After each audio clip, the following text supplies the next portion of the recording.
Bom dia, pessoal. Estão me escutando?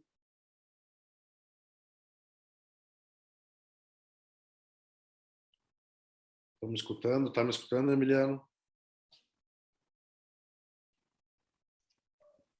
Tá. Oi, Beto. Bom dia. Bom dia. Estou ouvindo, sim. Que bom. Bom, estamos começando aqui um pouco depois do horário que combinamos, são 9h40 da manhã. Bom dia a todos. Espero que todos estejam bem. Pelo menos aqui em São Paulo, essa manhã é bastante fria. Obrigado pelo interesse de vocês. Hoje a gente vai repassar aqui alguns pontos sobre a indústria de gaming, tá, no Brasil. Como acho que grande parte das pessoas sabem, o período de dominação tecnológica do setor de games vem crescendo, né? Então ele vem impactando também muito na indústria de entretenimento e da publicidade. O game, a indústria de games dentro dos jovens, adolescentes e crianças é grande parte do seu tempo durante o dia. Tá? Então é um momento muito importante que as crianças e os adolescentes passam surfando essas plataformas, jogando, quer dizer, vivendo dentro dessas plataformas.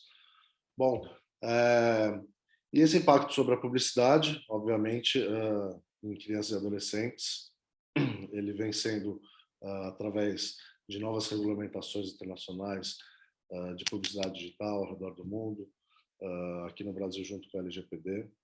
Então, é um mercado que tem que ser bem estudado, tem que usar novas tecnologias. E aí eu vou aproveitar um pouco para falar da KidTech, né? A KidsCorp é a única KidTech na América Latina e líder desse segmento em toda a América Latina. Não sei quem daqui já conhece a KidsCorp, eu vou aproveitar para passar um vídeo aqui de 1 minuto, onde a gente explica basicamente e conta para vocês de uma forma divertida o que é uma KidTech e o que ela vem proporcionar aí de segurança e novas tecnologias para a publicidade de teens e kids. Não sei se vocês estão conseguindo ver minha tela. Vou compartilhar o nosso vídeo.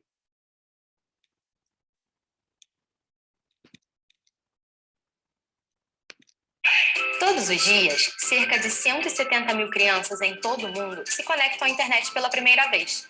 Na América Latina, mais de 120 milhões passam de 1 a 4 horas por dia online, e 80% o fazem por meio do celular. Isso representa uma oportunidade, mas também um grande desafio para as marcas. Como e onde encontrá-los para se conectar com eles? Com as crianças, não podemos generalizar. Seus gostos e hábitos estão em constante desenvolvimento por causa da digitalização.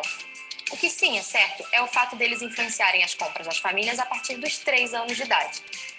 Eles vão do smartphone dos pais para terem seu próprio aparelho a partir dos 7 anos, assumindo o controle total sobre o que fazem, quando e com quem compartilham. KidsCorp é a empresa líder em tecnologia infantil na América Latina. Combinamos tecnologia, dados e expertise e atingimos milhões de crianças e adolescentes todos os meses por meio de conteúdos da mais alta qualidade e de suas atividades favoritas. Com escritórios em toda a América Latina, na KidsCorp capacitamos mais de 500 anunciantes, agências e criadores de conteúdo, garantindo a proteção da privacidade e o cumprimento das normas vigentes em todo o mundo, e surpreendendo os seres mais criativos do planeta Terra. Quer saber mais? Conecte-se com a nossa equipe de especialistas. KidsCorp, seu parceiro KidTech na América Latina. Hoje a KidsCorp está conectado aí com diversos aplicativos de jogos, na verdade são centenas de aplicativos de jogos, então a gente está muito presente nessa indústria de games, tá? Então a gente tem nossos publishers parceiros aí, grande quantidade de aplicativos de jogos, tá? Então esses aplicativos são divididos por idades e também por contexto, tá? Então a KidsCorp ela está totalmente inserida nesse universo de game. Então, essa é a importância da gente passar alguns dados, tendências para vocês do mercado de game aqui no Brasil. Vou passar a bola para o Emiliano. O Emiliano é o nosso head de estratégia aqui no Brasil. Junto com ele está o nosso mídia assistente Maurício. E eles vão conversar e demonstrar alguns dados aí principais da nossa indústria de games aqui no Brasil. Obrigado, gente. Emi, com Valeu, você. obrigado. Obrigado, Beto. Bom dia, gente. Eu vou compartilhar a tela aqui, e aí vocês me confirmam se vocês conseguem ver.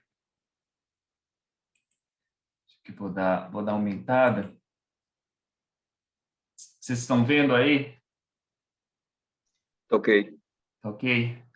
Tá bom, gente. Bom, já falei primeiramente bom dia, obrigado aí por terem participado, estar aqui com a gente. E aí o Beto, ele já se apresentou, ele comentou um pouquinho o objetivo, né, vou fechar uma janelinha aqui.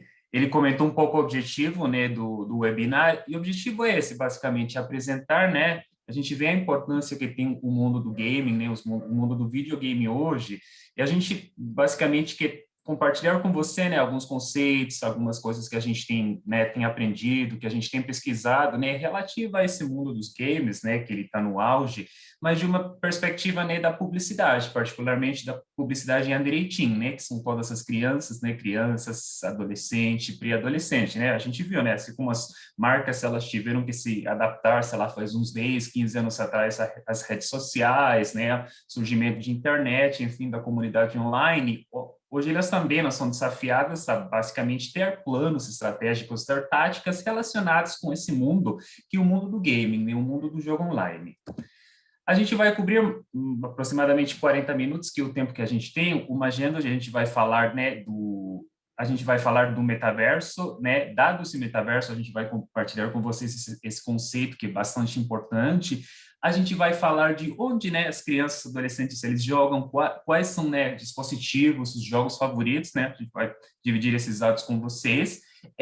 Vamos falar também de tipos de gamers, né, perfis, né, porque a gente às vezes fala, né, meu filho gamer, né, meu sobrinho gosta, mas será que todo mundo é a mesma coisa, né, será que todo mundo tem o mesmo comportamento na hora deles jogarem? Então a gente vai ver um pouquinho desses perfis, né. Logo depois, a gente vai falar também de um ranking, né, de influencers e esportes, né, eles justamente relacionados com esse mundo do gaming. E a gente vai, finalmente, para encerrar, falar um pouquinho sobre mitos e tendências dentro do mundo dos videogames. Então, vamos começar. Aí, eu vou tentar, né, fazer bastante dinâmico, gente. Aí, de qualquer forma, se vocês tiverem interesse, vão ver um dado, eu estou interessado nesse, fiquem tranquilos, aí depois da apresentação, logo depois, né, vocês vão conseguir abaixar, né, a gente vai compartilhar com vocês, que são basicamente os conceitos e os dados que a gente está apresentando aqui dentro. Vamos, então, com dados e metaverso. Quais são os destaques, né, que a gente tem para fazer e para começar falando, né, na indústria do game? Hoje em dia, aproximadamente, a gente tem uma população de 30 milhões de gamers, né, de crianças e adolescentes no Brasil que jogam videogame. Às vezes falam, 30 milhões é o quê? Mas 30 milhões é comparável à população de vários países, né, Argentina, Chile, Colômbia, né? Então, é um número para se ter em conta. São quase 31 milhões de crianças jogando. Hoje é a segunda atividade favorita, né? A gente conduz pesquisa também, quando você pergunta para as crianças o que você gosta de fazer, né? Qual é a sua atividade favorita? Ela aparece em segundo lugar. É só superada pelo YouTube, né? Assistir vídeos no YouTube. Então, o que eles mais gostam depois disso é basicamente jogar, né? Joguinho, videogame. Eles passam bastante tempo, né? 1h30 é o tempo médio que eles passam jogando por dia. Claro que isso é variável, né? Aumenta mais ou menos para uma média de 1h45, aí os finais de semana, inclusive sábado, domingo, feriados, né? Às vezes eles têm essas maratonas, então a gente pode ver picos, né, de sessões de jogo entre 3 e 4 horas. Relacionado com isso estão os aplicativos, né? É muito maior a familiaridade de crianças e adolescentes, quando eles têm interesse em alguma coisa, procurar o app, de repente, muito mais que para gerações anteriores. Então, aproximadamente, a maioria das crianças, um 30%, um 40%, eles baixam entre 1 e 3 aplicativos por mês relacionados com jogos.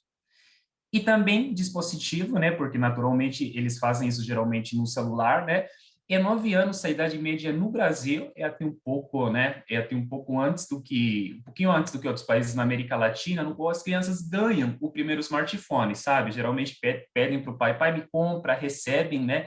Muito interessante, porque a partir dessa idade, 9 anos, eles já têm autonomia do que eles fazem, sabe, no dispositivo, o conteúdo que eles acessam, né, basicamente quanto tempo que eles passam jogando. Claro que, né, todo mundo sabe que desde antes, né, a partir dos 3 anos, a gente já sabe que eles têm acesso, se bem eles não têm um smartphone próprio, né, eles usam, né, compartilham dispositivo, né, seja TV, seja tablet, principalmente, com pais, irmão, né, os irmãos mais velhos, enfim, primos. Então, o que a gente viu no game, no mundo do game, né? Um auge, basicamente, um grande auge do game, o que foi ano passado, né? Início da pandemia, inclusive se estendendo até né, o ano atual. Mas por que foi isso? E a gente fala, né, que na verdade era uma tendência o crescimento do game, mas a gente se deparou, né, com tempos difíceis, né? Aí, bom, todo mundo sabe, né, basicamente, o surgimento da pandemia, as crianças tiveram menos momentos de diversão, sabe? Eles pararam de colar, né, na casa do amiguinho no fim da escola, no período da tarde, menos saídas, né? Iam para restaurante, para praia, enfim, menos viagens, momentos em família. Então, todas essas atividades outdoor, né, que elas aconteciam fora de casa, elas passaram a acontecer dentro de casa. Então, o gaming, que era uma atividade que já era feita, ela foi intensificada, né? As crianças passaram mais tempo assistindo vídeos, jogando, participando, enfim, das comunidades online. Isso representou, né, um grande auge. Mesmo assim, né, a gente atravessa por um momento complexo ainda, volátil, incerto, né? A gente vê que a gente está aparentemente saindo do que foi o período, né, mais complicado da pandemia, mas ainda é incerto, né? A realidade é complexa justamente por isso, e é tecnológica, né? Porque tudo que é device, tudo que é plataforma compartilhada, tudo que é dispositivo, né, teve um auge muito grande que a gente vai começar a ver as consequências, refletir isso, né, a partir daqui para frente. E aí tem um conceito muito importante, não sei se vocês já ouviram falar, né, que é o conceito do metaverso. O que é o metaverso? Quando a gente fala em gaming, né, ou em comunidade online, a gente necessariamente fala em metaverso. O metaverso ele é um espaço virtual, né? Um espaço virtual, mas que ele simula, que ele tem mesmo assim componentes do dia a dia, né? Onde as crianças sentam, por exemplo, num jogo, uma plataforma de jogo, a gente já vai ver, vocês conheçam até talvez melhor que a gente, Roblox, Fortnite, eles sentam, mas eles não entram somente para jogar, sabe? Eles jogam, compartilham truques, né, relativos ao jogo, enfim, compartilham ideias, começam, né, a acontecer conversas que por aí nada tem a ver com o jogo, constroem as próprias arenas. Então, o metaverso, isso, é um espaço coletivo e um espaço que vincula, né, que isso é uma diferença com a geração anterior, né, quando apareceu o online, a gente tinha online e offline. Agora, né, tem uma linha um pouco cinza, né, entre esses dois espaços. E justamente essa comunhão aí entre on e off, onde tudo acontece, faz referência com o conceito de metaverso.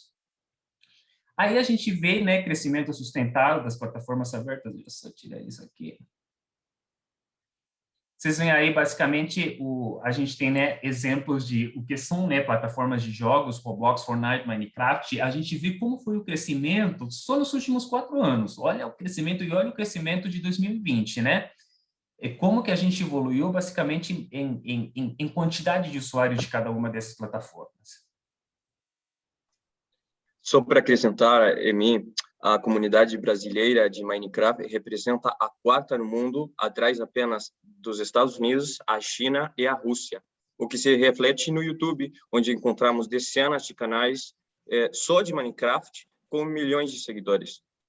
Por outro lado, o Roblox, para ter uma noção do peso que tem global, aproximadamente a metade das crianças norte-americanas jogam Roblox, e no Brasil são milhões de crianças brasileiras.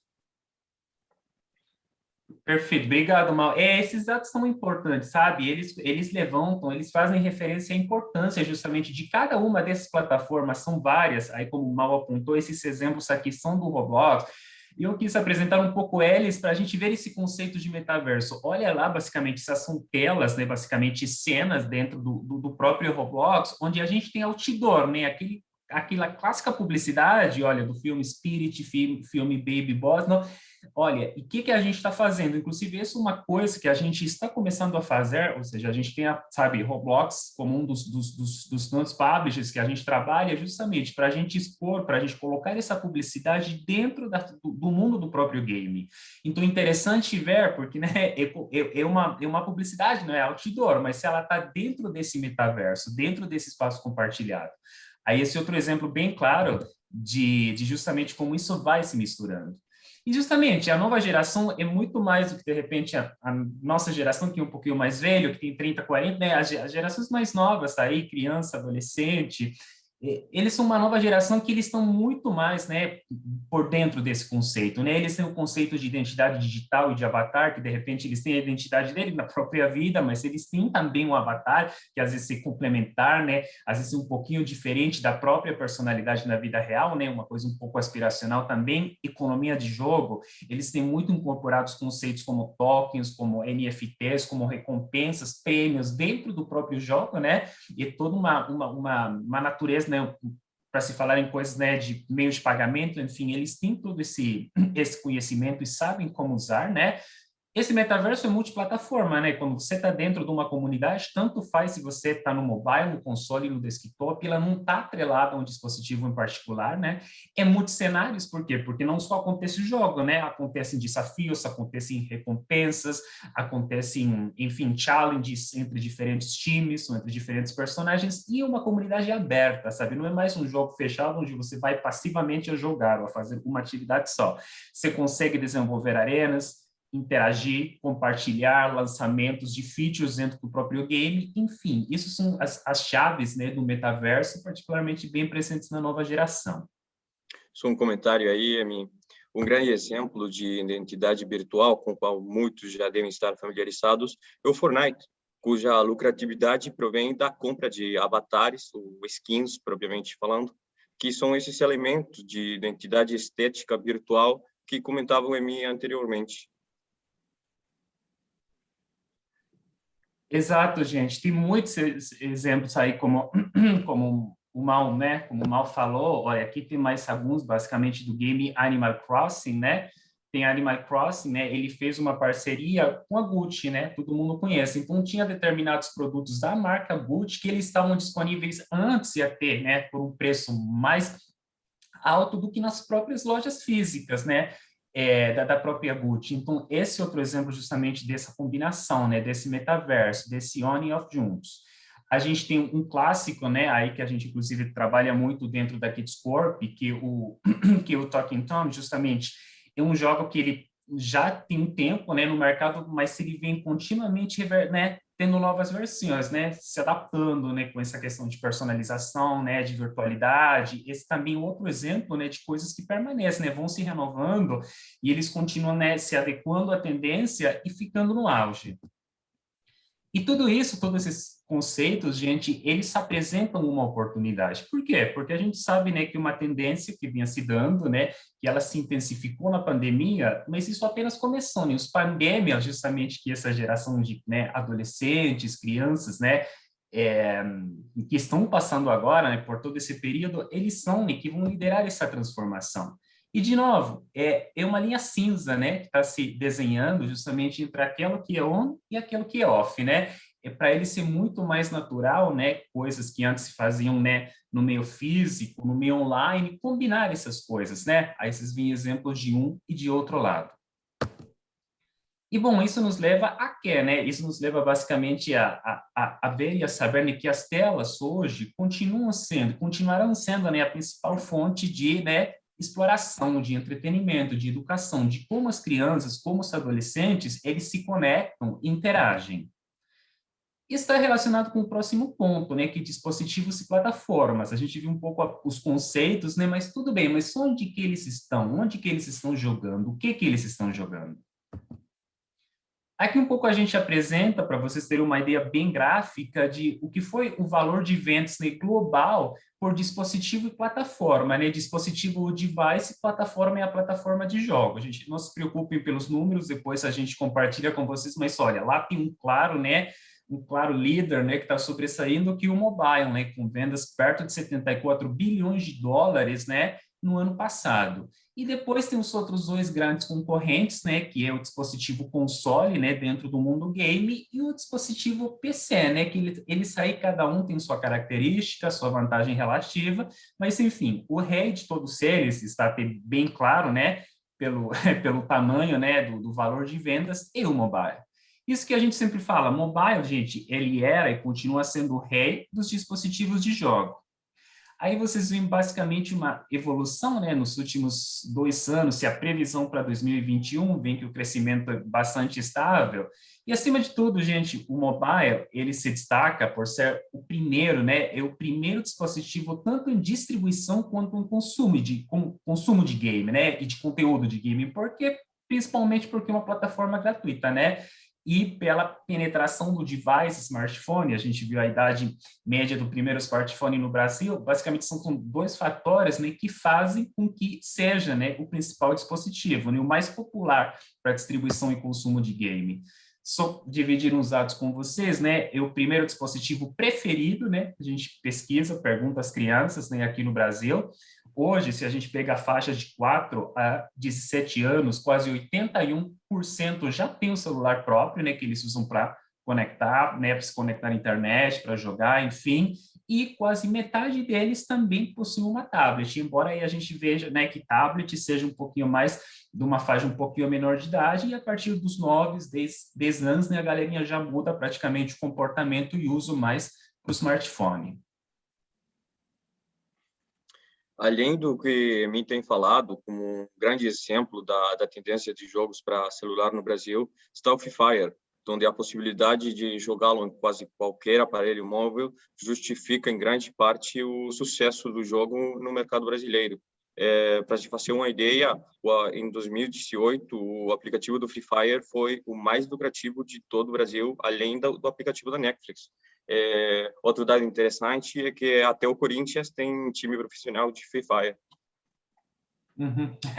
É bom, né? É bom saber isso, porque até você vê como, né, o time de futebol, um clássico, né, as grandes marcas, enfim, eles vão adotando essa tendência, né, vão entendendo como a mudança vem, enfim, e vão adotando, acaba virando, né, tendência, prática de mercado. E o que a gente está mostrando aí, depois eu compartilho, basicamente, aí a gente abriu entre Teens e Kids, né, o que são os jogos favoritos, né, pesquisa dos últimos 12 meses, e relacionado com isso, né, como a gente está falando de mobile, né, marcas de mobile preferidas. Depois temos outros, né, eu não vou parar para ver cada um, eu vou depois passar para vocês, mas o console, né, também é muito relevante, né. O principal do console, né, é que ele tem a vantagem que ele é o dispositivo preferido, né, na distribuição de conteúdo das plataformas premium, né, lançamento de novo jogo, né, jogo que a gente fala de alta gama, ele é distribuído sempre inicialmente, né, através do console, né, aproximadamente 85% do conteúdo, né, que é vendido, que é distribuído, né, é conteúdo premium, né, no caso desse dispositivo. E depois tem o PC, né? Aquele clássico, primeiro, né? Que é o mais querido, né? Pelos jogadores hardcore, né? Aquele que tem, né? PC super preparado, né? Para concorrer, para ficar jogando. Ele tem a característica, né? Ao contrário, que ele, historicamente, né? Tem sido, vocês veem aí a diferença entre as barrinhas, o dispositivo preferido, né? Para distribuir os jogos free-to-play, né? Hoje, claro, ele tem uma grande concorrência do mobile nisso, né? Mas ele continua justamente naquele nicho para distribuição desse tipo de conteúdo. E tem mais exemplos, depois eu compartilho aí com vocês, basicamente para cada tipo. E o terceiro que a gente quer falar com vocês, né, a gente conversou de conceito, né, o dispositivo, tipo de gamer, né? Tá, tudo bem, eu conheço alguém que joga, mas todo mundo é a mesma coisa, consome o mesmo produto, joga a mesma quantidade de tempo. E dentro, né, da Kids Corp, a gente até fazendo uma pesquisa, a gente, né, descobriu, né, por comportamento e até classificou 4 tipos, né, de jogadores, de gamer, né? Tem aquele hardcore, né, aquele que vocês devem conhecer, alguém é hardcore, né? Jogar é o que mais ama no mundo, né? Ele está muito tempo lá, conhece tudo, conhece os truques, conhece os personagens, conhece os youtubers, sabe, que falam do game, que são bons no game, né? É aquele que é uma paixão, né, realmente. Depois tem o Pro, né, que a gente chama de jogador Pro, que é aquele que joga nele, conhece de lançamento, conhece de dispositivo, mas seria um pouco mais adaptável, né? Ele muda, né? Não tem aquele jogo preferido que ele joga o tempo todo, ele está muito informado, sabe? Ele está muito a par, seria a tendência, mas seria um pouquinho mais da ocasião, né? E depois tem outros dois que eu vou parar um pouquinho, porque eles são um pouco mais relevantes em termos de número, né? Eles abrangem a maior quantidade de usuários também para publicidade, né? Que o casual, né? Que é aquele que joga, né? Que conhece de jogo, se interessa, mas para ele é mais um passatempo, sabe? E o torcedor, que é uma nova categoria que está surgindo nos últimos tempos, na pandemia particularmente, que não dava para sair de casa, né? Que tinha evento esportivo cancelado, que é aquele que é um pouco torcedor, né? E um pouco gamer, é meio que fã de um time de futebol, um de time de esportes, mas também gosta de jogar. A gente, bom, o hardcore, a gente é aquele que mais sabe no mundo. Eu tenho vários dados, né, sobre quanto que eles jogam. O hardcore, por exemplo, é várias vezes, entre uma e várias vezes ao dia, perdão. Eu vou compartilhar tudo isso com vocês. A gente tem dados, basicamente, sobre que apps normalmente eles baixam, quantos downloads eles fazem por semana e as principais marcas que eles gostam. Eu queria fazer uma ressalva em dois tipos, como eu te falei, por quantidade, né, e particularmente dentro do universo, né, Kids and Teens, que o jogador casual, né, aquele que jogar é um passatempo.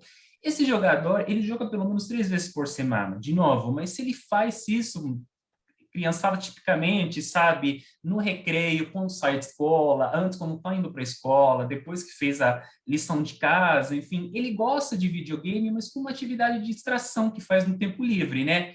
O que é interessante é que esse grupo, né, joga ele principalmente no smartphone. E a plataforma, o device leader que eles usam para jogar. E smartphone quase no 100%.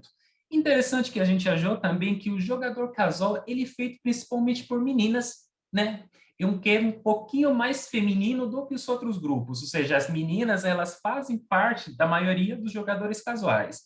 E eu, tipicamente, o perfil que prefere daqueles jogos snacks, né? Aqueles que você aprende rápido, que é fácil de jogar, sabe? Que não tem uma curva de aprendizagem, você não precisa ficar um profissional, né? Que você faz para relaxar, para curtir, né, o joguinho e pronto. E depois a gente tem outro muito importante também, que é o jogador torcedor, né? Que é aquele que é fã do eSports, assim como ele é fã e como ele é torcedor de um time de futebol, de um time de basquete, né? E ele joga, né, tanto quanto ele assiste, né? Então é uma linha cinza justamente entre os dois mundos. Aí a gente tem o conceito novamente, ele gosta de assistir tanto quanto jogar jogos online. Uma criança, um adolescente que acompanha eventos de esporte, geralmente se é criança, né, junto com o irmão, junto com o pai, né? E ele, né, acompanha o que acontece nesses eventos esportivos, né, pessoalmente pela TV, muito consumo de streaming também, particularmente no YouTube, né, associado a esse tipo de interesse e a esse tipo de perfil, né? E a maioria deles, né, aí tá de novo, consomem, desculpa, no YouTube, mas eles às vezes nunca participaram, sabe, de um torneio de esportes propriamente dito. Desculpa. Mesmo assim, né, eles estão a par de tudo que está acontecendo e consomem muito desse conteúdo. Aqui tem mais um exemplo, basicamente, em que atividades faz esse tipo de gamer. E no ponto 4, gente, a gente vai apresentar justamente relacionado com o anterior, um ranking, né, de esportes. Basicamente, de esportes relacionado com esse último perfil que a gente viu, de jogador-torcedor, e de influencers dentro do mundo do game. Acima do que me tem falado, o League of Legends, que sai, eu acho que está 3 no top, é relevante para destacar que é o jogo com principal preferência do público feminino. Ou seja, é um ponto que nós trataremos mais à frente, pero da lista tem um peso muito relevante o público feminino. Exato, e faz o League of Legends, né? Isso é interessante. A gente compilou aí uma lista, basicamente, a gente fez uma pesquisa, perguntou qual que é, né, seu esporte favorito, e a gente conseguiu, basicamente, esse ranking de preferência. Você vê o FIFA lá, basicamente, clara liderança, tem o Fortnite, tem o League of Legends, que é isso que o Maurício vem falando, que tem, né, interessante é o público feminino, a gente vai ver isso com uma tendência, mas já está relacionado com aquilo que a gente viu, de que os jogadores casuais, né, eles fazem maioria né, a maior parte deles é público feminino, tem Call of Duty, né, e a gente vê claramente aqui os valores de preferência, os 4 principais e um quinto, né, lugar no pódio compartilhado aí entre outros 3 jogos. Claro, a gente falou que, né, o gamer, eles consomem muito conteúdo de YouTube, né, justamente relacionado com o gaming preferido. Às vezes, independentemente do perfil, um pouco mais relacionado com a prática do esportes, né, no caso do jogador torcedor. E a gente compilou, né, para o público Kids, aí basicamente quais são os YouTubers gamers favoritos, né, que eles acompanham, que eles vão, né, acompanham no YouTube para aprender truque, para aprender alguma dica, como jogar melhor, para ver essa pessoa jogando, enfim. E a gente fez uma abertura de novo entre Kids e Teens, né? Vocês têm aqui exemplo da Julia Minegirl nos meninos, né, aí mais, né, de menor idade, aí basicamente ela, né, ela apresenta dicas, enfim, sobre Minecraft, tem o Authentic, que é muito conhecido, tem aqui no 5º lugar da lista também o Paulinho e Toquinha, vocês devem conhecer, são 2 irmãos aí que jogam com o pai, né, eles se ensinam dicas para o pai ensina para eles, enfim, e alguns se repetem depois no público teens, né, mas já tem alguns outros um pouco mais focados em público adolescente, né, tem o Jasgosh, Alan Zoc, enfim, tem vários aí na lista, se você pesquisam eles no YouTube, vocês claramente vão identificar aí qual o perfil, né, e a audiência a que eles apontam. E a gente tem também a questão do Twitch, né, que cobrou particular relevância, teve aquele auge ano passado, no início desse ano com a pandemia, e também, depois eu vou compartilhar para vocês, achei interessante dividir o caso um ranking, um top 10, né, mundial dos principais Twitchers, né, que são aqueles justamente que fazem streaming do próprio jogo, né, a atividade delas, né, dentro dessa rede social é basicamente fazer isso, compartilhar a atividade, compartilhar como se joga, as dicas, os truques, né, os novos lançamentos, as coisas que estão sendo descobertas dentro do próprio game. Achei interessante compartilhar os dados aí, basicamente, né, olha o número de assinantes, né, que tem visualizações nos últimos 12 meses, é incrível, né, a questão do Twitch. O mais relevante aqui é que a influência desses gamers vai além do próprio jogo, como podemos ver no exemplo do Ninja com sua linha de calçados com Adidas, ou League of Legends com sua parceria com a Puma. Outros exemplos mais na indústria dos brinquedos da Hasbro com figuras do Fortnite, ou Funko com suas figuras do Minecraft. Por outro lado, temos o League of Legends, que já tem sua própria série na Netflix, ou o Roblox mesmo, que tem também uma parceria com a Netflix, com Stranger Things. Perfeito. O que o Mal está aí, só para acrescentar o que o Mal está justamente conversando, apresentando, desculpa, é isso que tem a ver, né? A influência, né, desses gamers, esses Twitchers, vai muito além do próprio jogo. Aí aparece, né, junto todo o conceito de o incubador das novas franquias, né? Antigamente, né, quem que era o representante, quem que era o garoto de propaganda? Alguém relacionado com o mundo de futebol, um jogador, enfim, alguém relacionado com algum outro esporte, ou a estrela de algum filme. Hoje em dia, a gente viu uma evolução e isso mudou, né, para onde? Isso mudou justamente para esses Twitchers, para esses gamers, né, que são referências, as crianças conhecem eles muito bem, acompanham eles no dia a dia, então eles passaram a ser justamente esses referentes, né? E como o comentou aí, tem exemplo da Adidas, né, com Ninja, de Puma com League of Legends, enfim, tem em cada uma das indústrias, né, tem indústria, né, de roupas, vestuário, enfim, brinquedos, aí nas plataformas de vídeo streaming pagas, enfim, tem um monte de exemplo, a gente compartilha isso justamente para reforçar um pouco esse conceito. O gaming vai além, né, a influência da própria indústria do game vai muito além do próprio jogo.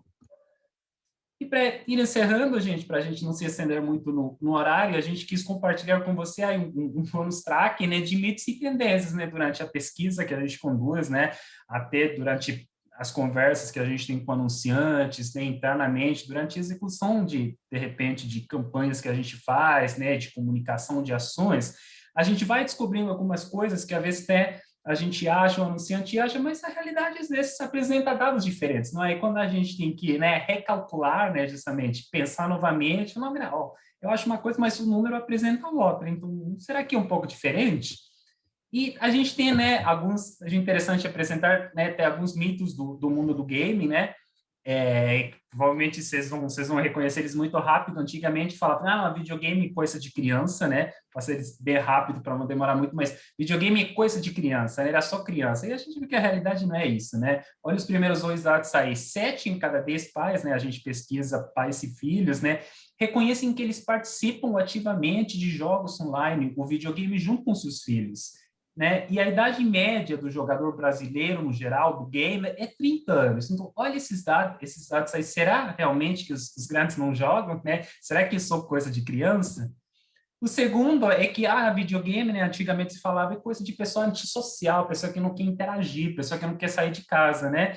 E, bom, isso talvez era 30 anos atrás, né? A gente viu o conceito do metaverso, né? O Mal, inclusive, deu alguns exemplos. Gente, no game, hoje se faz muito mais do que o próprio game, né? Se assiste streaming, compartilhamento de ideias, às vezes as conversas, as coisas que acontecem dentro da plataforma vão muito além, e até coisas, sabe, que fogem aí do objetivo principal do jogo, né? Então, necessariamente hoje, quem participa desse mundo, que faz parte desse metaverso, está em constante relacionamento, compartilhamento de ideias, né? E essas são características justamente desse metaverso que a gente fala que é para todos e para tudo, né? Tudo acontece lá dentro. E outro mito interessante, justamente relacionado aí com o Maurício, comentou o exemplo do League of Legends, né, do apelo no público feminino, que meninas não gostam de videogame. Gente, totalmente mito, né? A gente conduz a pesquisa, né, a gente fala, videogame gosta de menina sim, né? 80% das meninas que a gente entrevista, né, idades 4 até 17 anos, respondem que sim quando a gente pergunta se elas jogam videogame, né? É um público que joga um pouquinho mais no smartphone, mas mesmo assim é muito ativo, né? Tem a questão também de que é a 8ª atividade preferida no Brasil pelas meninas, né? Então, importante, entra dentro do top 10, né? Atrás de outras, mas isso é muito, muito relevante. E a gente tem muitos exemplos, a gente tem aqui, por exemplo, o Minecraft, o Mario Kart, o Just Dance, o FIFA, gente, estão no top 5 dos jogos, né, e consoles favoritos de meninas. Então, interessante essa questão também, olha, vocês veem exemplo de FIFA, né, que um jogo associado muitas vezes a público feminino, o Just Dance, o contrário, mas se você pesquisa meninos, dá na mesma coisa. Então, tem essa questão também nas novas gerações, nas gerações gamers, o genderless, né, eles têm uma linha muito mais cinza, sabe? Que é aquilo que é jogo para menina e jogo para menina. Eles vão muito mais, né, pelo interesse, pelo eu gosto, pelo eu quero. Por que eu não posso? Por que não é para mim? Então, a gente vê essa tendência muito mais marcada e essa linha entre aquilo que é para menino, para menina, muito mais cinza, muito mais, né, apagada do que, de repente, em outras gerações. E para encerrar, gente, quais são as tendências da indústria do gaming, né? O que a gente espera daqui para frente, em função do que a gente foi analisando? Um pouco o conceito de marcas acadêmicas, né? Que acontece hoje, basicamente, tudo que é plataforma, jogo, né? Plataforma aberta de jogo, elas não só têm um conteúdo lúdico, né? Senão que elas também passam novas habilidades, né? Faz com que as crianças, né, adquiram, né, novas habilidades, se exercitem interesses. Então, não é só questão de jogar, né? Elas também transmitem valores, né, conceitos. A gente tem exemplo claro, né, de Minecraft, né? No Minecraft é possível, né, a criança aprender a mexer com código, né, com programação. Então, além de jogar, ela está ganhando uma habilidade, né? Ela pode descobrir que ela gosta de fazer isso. Realidade mista, novamente, voltando ao conceito do metaverso. É uma tendência, gente, que está para ficar, que tá justamente essa sincronização entre o on e off. E aí aparece um terceiro plano, né, que é chamado de experiências on life, que são justamente aquelas que combinam, né, um ambiente físico, né, a sala de casa, o quarto, a escola, com o mundo do game, né? Mistura, a gente fala, objetos tangíveis, né, do mundo físico com o mundo virtual. E a gente tem exemplos aí, olha, dá para ver aí o exemplo do Mario Kart, né, basicamente, típico exemplo de, né, experiência on life, onde a criança basicamente tem um kart, né, vocês veem um joguinho, mas qual que é a pista? Né, a própria sala de casa do menino. Tem aí outro exemplo, inclusive, exemplo do Pokémon Go. Exato. foi sucesso no Brasil e no mundo todo, que é um grande exemplo de realidade mista. Exato, caçando os bichinhos, né, aí na ciclofaixa. Tem vários exemplos que a gente tem, gente, mas justamente outra tendência, a questão é essa, o apagar a linha entre on e off. E o terceiro é da gamificação publicitária, né, justamente, hoje em dia, tudo que é publicidade, comunicação direcionada a crianças, né, a gente tem muito, né, especialmente durante a pandemia, as crianças receberam muito comunicação, enfim, diferentes dispositivos, diferentes formas, mas o que a gente sabe da própria experiência? Que são, né, a gente está falando com criança, está falando com adolescente, então só aquilo que tem um conteúdo lúdico, um conteúdo de entretenimento, um conteúdo relacionado com o que eles gostam de fazer, com o que é aspiracional, são aqueles que realmente conseguem se destacar, sabe? Que destoam do monte de comunicação e de publicidade, né, que as crianças recebem. A gente viu que eles ficam 1h30 jogando, na média por dia, mas eles ficam conectados uma média de 4 horas, né, fazendo ali jogar outras atividades. Então, gente, bombardeio é constante. Aí eu coloquei dois exemplos, justamente, que a gente aplica no dia a dia, são clientes da gente, né, campanhas que a gente tem veiculado aqui no Brasil, né, são de clientes onde a gente comunica, né, mas a gente se fundamenta, a gente se basa, pega, né, esse gosto da criança pelo game, por conhecer por um conteúdo lúdico, divertido, justamente, não só para passar uma mensagem, sino para conseguir, né, o engajamento da criança, né, do adolescente, e gerar uma experiência um pouco mais amigável. E é isso, gente. Eu acho que a gente está dentro do tempo aí, desculpe, acho que a gente passou um pouquinho, na verdade. Eu não sei se a gente vai dedicar uns 5 minutinhos, né, 6 minutinhos para fazer algumas perguntas aí. De qualquer forma, vocês viram um pouquinho qual isso aqui interessou vocês, algum dado, alguma tendência, a gente vai compartilhar, né? Vai compartilhar agora, vocês vão conseguir basicamente, né, baixar o PDF depois do webinar.